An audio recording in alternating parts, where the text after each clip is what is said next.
Overdrive today, we pit popular hatchbacks, the Maruti Suzuki Swift against the Toyota Glanza as well as the Hyundai Grand i10 Nios, and check out the latest offers from Mahindra for the XUV 700. Hello and welcome to Overdrive. I am Sunny Dutt. Maruti Suzuki Swift has enjoyed immense success in the country ever since it debuted way back 9 years ago.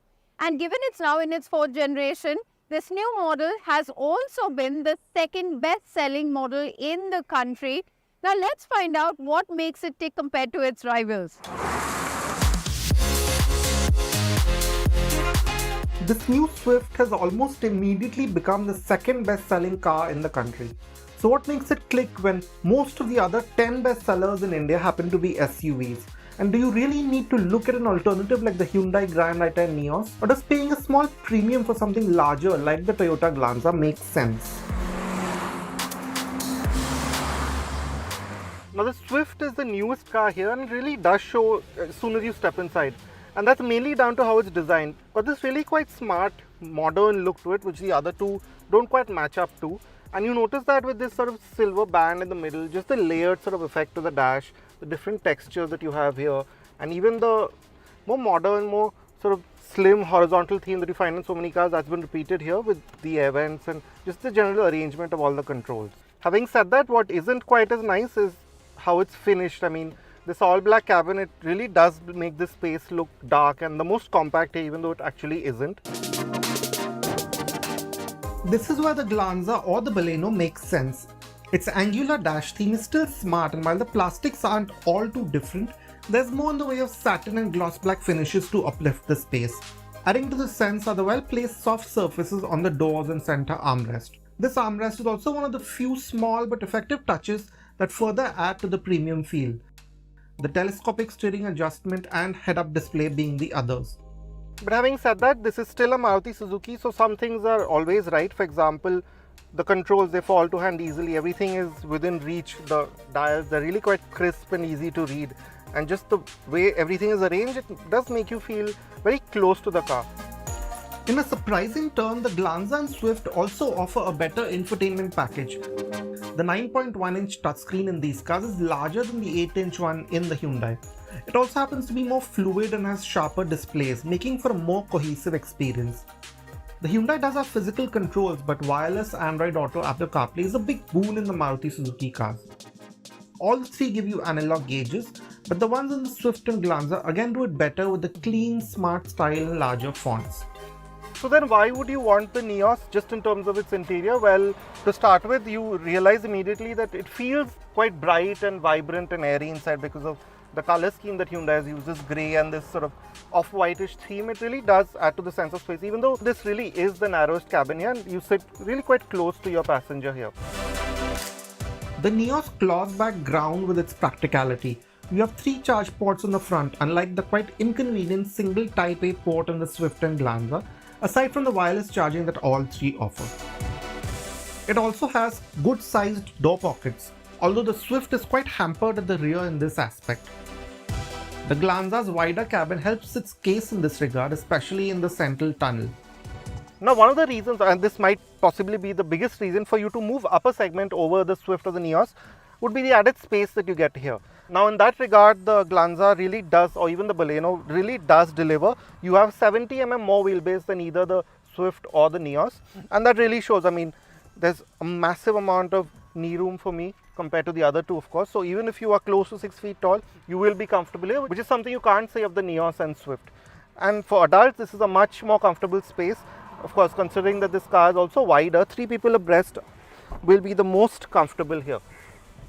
As you can see, I'm in the middle seat, I'm still comfortable. Now, I must say there's not a lot of difference in terms of headroom, of course. All 3 are similar, maybe the Nios is the largest, but there is a difference in terms of seat comfort. This gives you the most amount of under-thigh support. The Swift and the Nios are slightly a grade lower. The Nios may be slightly better. And then coming to the seat back.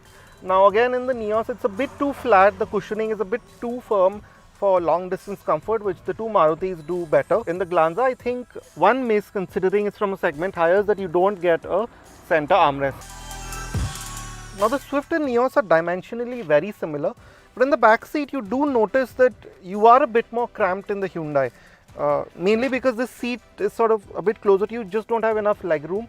could just be that the seat back, it's reclined to a greater angle, which is comfortable, but I don't know how it will be over longer journeys. The Toyota Glanza's greater footprint doesn't necessarily make for the most presence.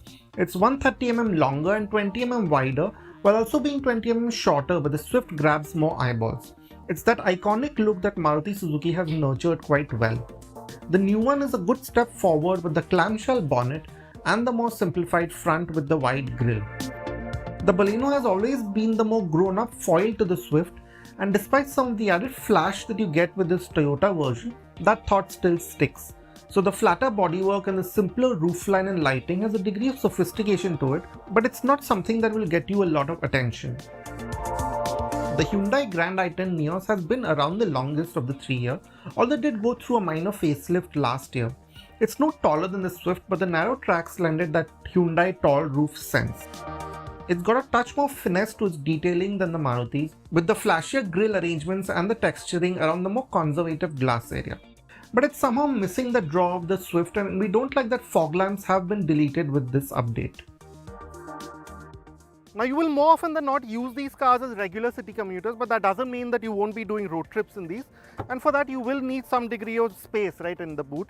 And in that respect, the Nios is actually the least on paper at 260 litres, but that's not really true in practice. In practice, you will notice that it has the widest opening and the lowest lip of all the three cars here, so putting stuff in is the easiest. That being said, the space itself is not very deep. As you can see, this is the kind of space that we have. And another sort of disadvantage is that you don't get a 60-40 split. So if you have to carry more stuff at a pinch, you really can't do that without a lot of effort.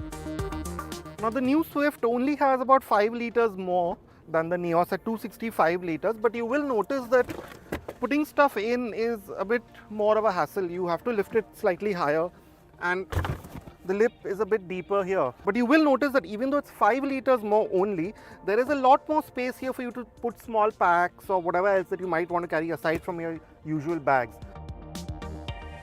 Now the Glanza is a whole size larger than the other two cars, and of course that reflects in the boot space. At 318 litres, it's notably higher. If you notice, I've managed to keep this bag separate sideways from the overnighter that I've been putting it on in the other two cars. And yeah, the lip is the highest and the opening is the smallest. So if you had a big bag, getting that in is going to be quite a task, and even lifting bags out is much more difficult than the other two. But yeah, for space for say a short weekend road trip, this is the only car of the three that you can actually pack well and then still have enough space for you. There's more to discuss about these three hatchbacks after this very short break. Stay with us, you're watching Overdrive. Welcome back, you're with us on Overdrive. Now we spent an entire day with the all-new Maruti Suzuki Swift, the Toyota Glanza as well as the Hyundai Grand i10 Nios to decipher just which one is most suited for Indian city roads as well as for your pocket and also gives you the most bang for your buck. Let's take a look.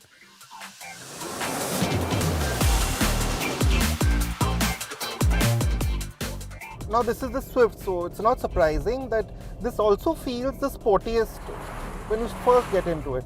For example, the dash, the way it's curved out, so that gives you a sense of closeness just to the whole experience. Same way in which the center console is sort of angled towards you quite noticeably, that also helps. You sit also reasonably lower than the Nios for sure, and very similar to the Glanza, so all of those make you feel that this is a car that likes to be driven.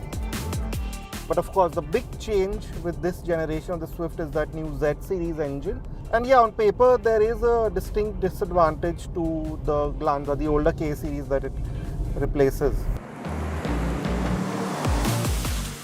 It's lost one cylinder and makes 8 PS and 1 Newton meter less than the 90 PS and 113 Newton meter of the older motor. In a broader sense, it's now right in the ballpark of the Nios with its 83 PS and 114 Nm. But our real-world performance tests show that there's more nuance to this. The Swift is only 0.8 seconds slower than the Glanza in the 0 to 100 kmph run, doing it in 12.8 seconds. But more surprisingly, the two managed identical acceleration times in gear, so there hasn't been a great performance dip in practice. The Nios performed the best in our braking tests, taking the least distance to stop. The Swift was not up to the mark, it took a longer distance than even the Glanza and would also lose composure in panic braking. We couldn't get our hands on a manual Nios, which makes its numbers not fully relevant to the other two, but we think the Hyundai should be within this range when spec'd with the manual. The AMT is great for new drivers of course, but it must be said that even with the manuals, the Maruti Suzuki derived cars here are easy to get used to. You can drag them along in a high gear often and the controls are light and precise.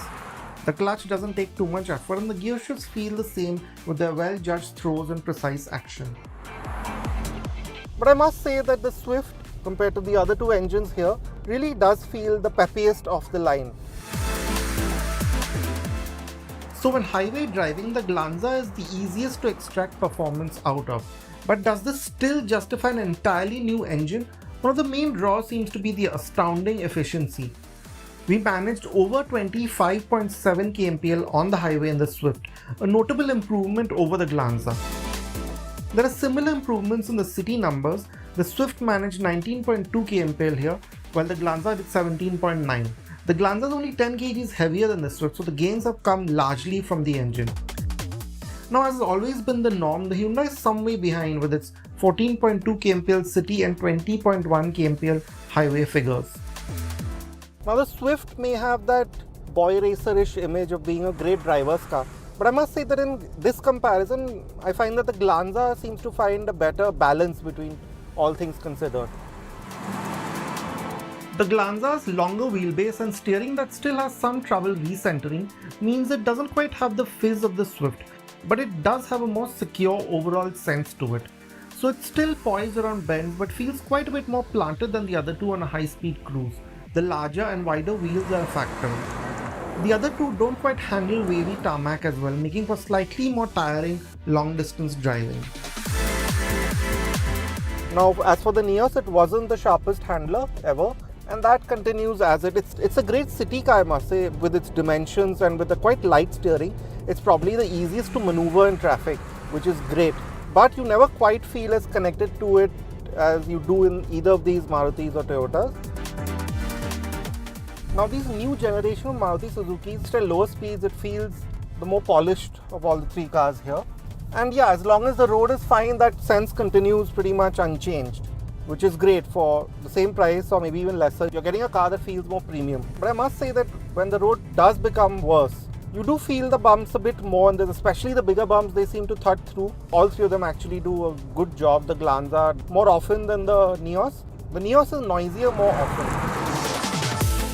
At rupees 10 lakh on road, this Nios AMT undercuts the manual Swift, which makes for a great deal. But we think the 10.63 lakhs for the Swift is well worth it. You don't quite get the quality or refinement, but there's better tech on board and the driving experience makes journeys generally more engaging and comfortable. But the big draw for owners will be the significant efficiency advantage.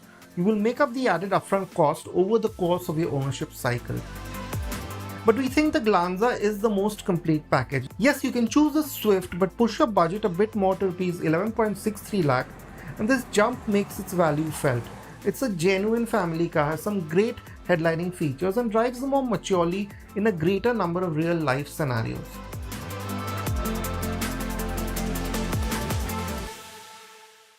Well, it's time to head into our final break here on the show. But coming up on the other side, we tell you what makes the Mahindra XUV 700 even more attractive 3 years after its stay in India.